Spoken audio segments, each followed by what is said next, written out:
உலக மக்கள் எல்லோருக்கும் வணக்கம். நான் உங்கள் ஜி கோபால் பேசுகிறேன்.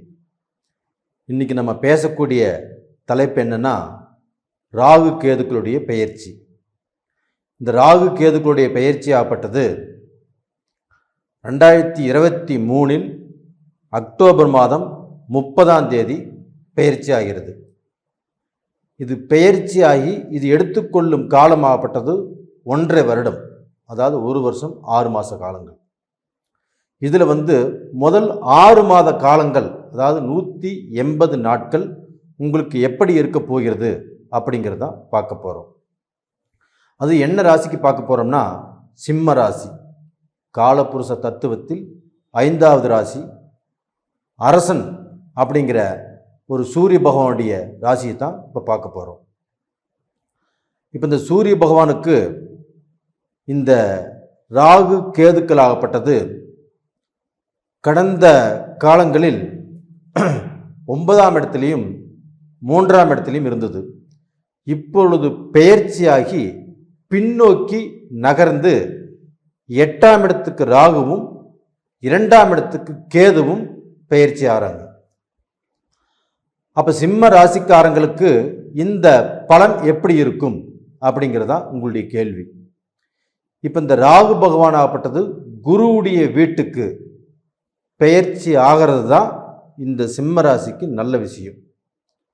அப்போ அந்த ராகு பகவான் 8ஆம் இடத்துக்கு போனாலும் அந்த குருவுடைய வீட்டுக்கு போகிறதுனால அந்த குருவும் சிம்மம் சூரியனும் 2 பேரும் நட்பான கிரகங்கள். அப்போ அந்த குருவுடைய வீட்டுக்கு ராகு போகிறதுனால கண்டிப்பாக இந்த ராகுடைய அனுகிரகங்கள் ஓரளவுக்கு பரவாயில்லை. அப்போ இந்த ராகு 8ஆம் இடத்துக்கு போகிறதுனாலையும் கேது 2ஆம் இடத்துல இருக்கிறதுனாலையும் சில காரிய தடைகளைத்தான் உங்களுக்கு கொடுக்கக்கூடிய சூழ்நிலை.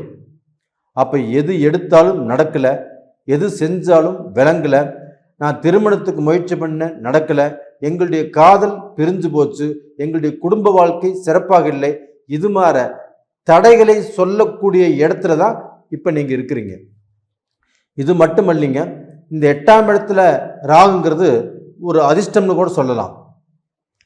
அதே சமயத்தில் அதிர்ஷ்டங்கிறது என்னென்னா உழைப்பில்லாத பணம். ஒரு லாட்ரி மூலியமாக, ஒரு ஷேர் மார்க்கெட் மூலியமாக நம்மளுக்கு அதிர்ஷ்டத்தின் மூலியமாக நம்மளுக்கு பணம் வருமா? வருவதற்குண்டான வாய்ப்பும் இருக்கிறது. அதே சமயத்தில் அதில் பார்க்க போனால் நீங்கள் பணத்தை இழப்பதற்குண்டான வாய்ப்பும் இருக்கிறது.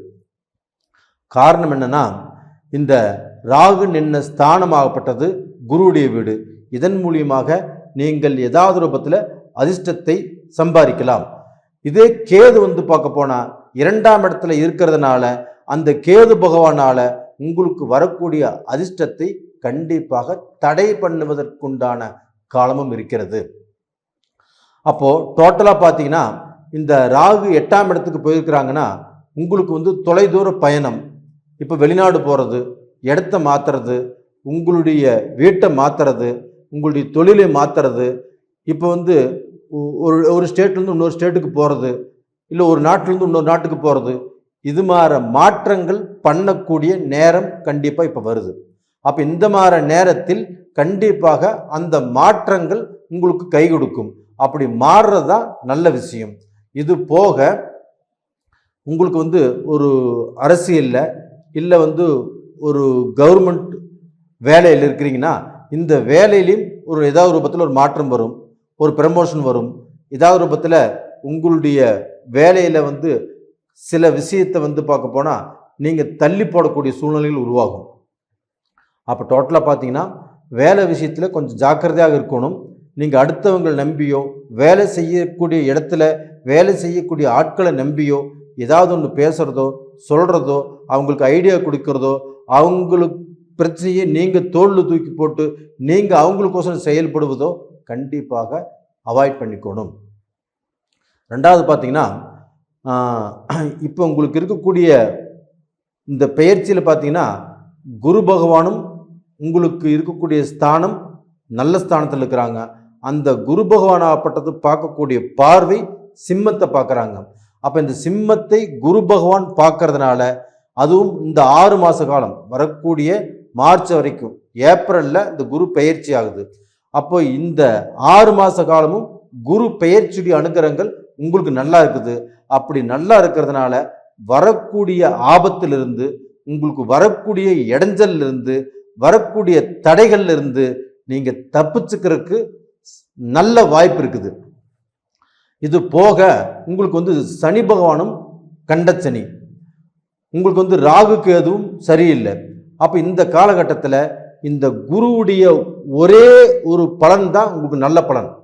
அப்போ அந்த சனி பகவானும் 7ஆம் இடத்துல இருந்து கண்டகஸ்தானத்திலிருந்து உங்களுக்கு வாழ்க்கையில எந்த நல்லதையும் சரியான நேரத்தில் நடக்கிறதுக்கு விடமாட்டாரு.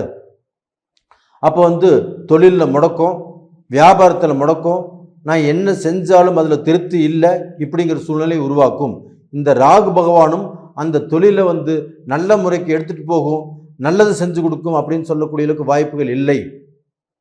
அப்போ பார்க்க போனால் இந்த சமயத்தில் எந்த தடைகள் வந்தாலும் அந்த தடைகளை உடைத்து நீங்கள் இந்த பீரியடில் ஒரு தொழில் செஞ்சாலும், ஒரு தேவை, ஒரு ஒரு தொழிலில் ஏதாவது ரூபத்தில் ஒரு முட்டுவலி போட்டாலும் அதில் பார்க்க போனால் உங்களை வரக்கூடிய தடைகளை நீங்கள் பார்க்க போனால் அந்த தடைகள்லேருந்து தப்பிச்சு ஒரு நல்ல பொசிஷனுக்கு இந்த குருவுடைய பெயர்ச்சினால, இந்த குரு உங்களுடைய ராசியை பார்க்கறதுனால வரக்கூடிய தடைகள்லேருந்து தப்பிச்சு நல்ல ஒரு பொசிஷனுக்கு வரலாம்.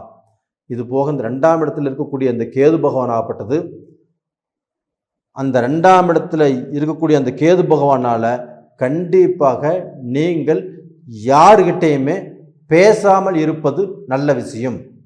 அப்படி நீங்கள் ஒருத்தர்கிட்ட பேசுறீங்கன்னா கண்டிப்பாக பிரச்சனைகள் வரும். நீங்கள் கொடுத்த பணம் கண்டிப்பாக உங்களுக்கு வராது. நீங்கள் வாங்கின பணத்தை நீங்கள் கொடுக்க வேண்டிய சூழ்நிலைகள் உருவாகும்.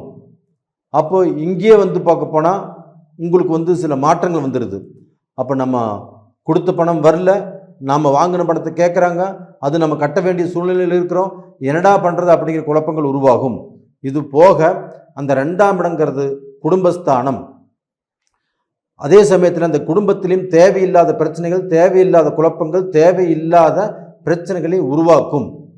அப்போ இது போக காதல் கல்யாணம், காதலிக்கிறவங்க இவங்களுக்கும் சில பிரச்சனைகளை கண்டிப்பாக கொடுக்கும். அப்போ டோட்டலாக பார்த்தீங்கன்னா இந்த சமயத்தில் நீங்கள் கல்யாணம் பண்ணிக்கிறதோ இல்லை குழந்தை பாக்கியத்துக்கு முயற்சி பண்ணுறதோ அவ்வளோக்கு சிறப்பில்லை.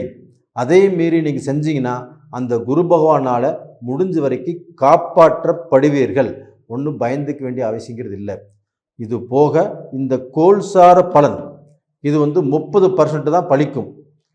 இந்த கோல்சார பலனால் உங்கள் வாழ்க்கையில் எல்லாமே முடிஞ்சு போச்சு அப்படின்னு நினைக்கிறதும் வேண்டாம், நம்மளுக்கு பல கோடி வரும் அப்படின்னு சந்தோஷப்படுறதும் வேண்டாம். அப்போ இந்த கோல்சார பலன் 30% தான். இது போக உங்களுடைய ஜென்ம ஜாதகத்தில் நடக்கக்கூடிய தசா புத்திகள் உங்களுக்கு சாதகமாக இருந்தால் அருமையான பலன் தான். இதில் பார்க்க போனால் உங்களுக்கு செவ்வாய் திசை நடந்தால் நல்லாயிருக்கும், அதுபோக குரு திசை நடந்தால் நல்லாயிருக்கும். இந்த பீரியடில் ராகு திசை நடக்குதுன்னா கொஞ்சம் எச்சரிக்கையாகவும் ஜாக்கிரதையாகவும் இருக்கிறது நல்லது. நீங்கள் ஒரு முதலீடு பண்ணுறதோ, ஒரு தொழில் ஆரம்பிக்கிறதோ, யாரு கூடயாவது சேர்ந்து தூர பிரயாணம் போகிறதோ, இல்லை அடுத்தவங்களை நம்பி நம்மளுக்கு ஏதோ ஒரு காரியம் ஆகும் அப்படின்னு நினைக்கிறதோ, இது எல்லாமே அவாய்ட் பண்ணுறது நல்ல விஷயம். அப்போ டோட்டலாக பார்த்தீங்கன்னா உங்களுக்கு நடக்கக்கூடிய ஜாதகத்தில், ஜென்ம ஜாதகத்தில் உங்களுக்கு ராகு திசை நடக்குதான்னு கண்டிப்பாக பார்த்துக்கோங்க.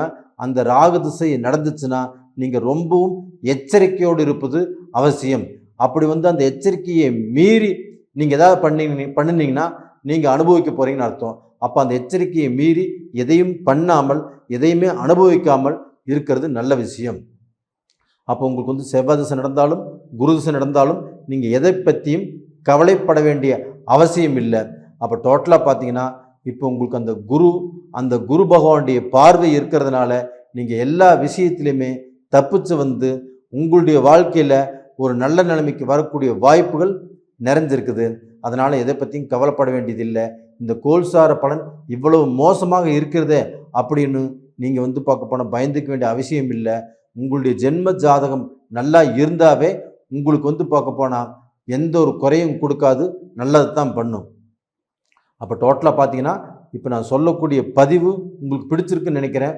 பிடிச்சிருந்தால் கண்டிப்பாக உங்களுக்கு இந்த பதிவு பிடிச்சிருந்தால் கண்டிப்பாக சப்ஸ்கிரைப் பண்ணுங்கள், லைக் பண்ணுங்கள், உங்கள் நண்பர்களுக்கும் ஷேர் பண்ணுங்கள், ஆல் அப்படிங்கிற பெல் பட்டனையும் ப்ரெஸ் பண்ணிக்கோங்க.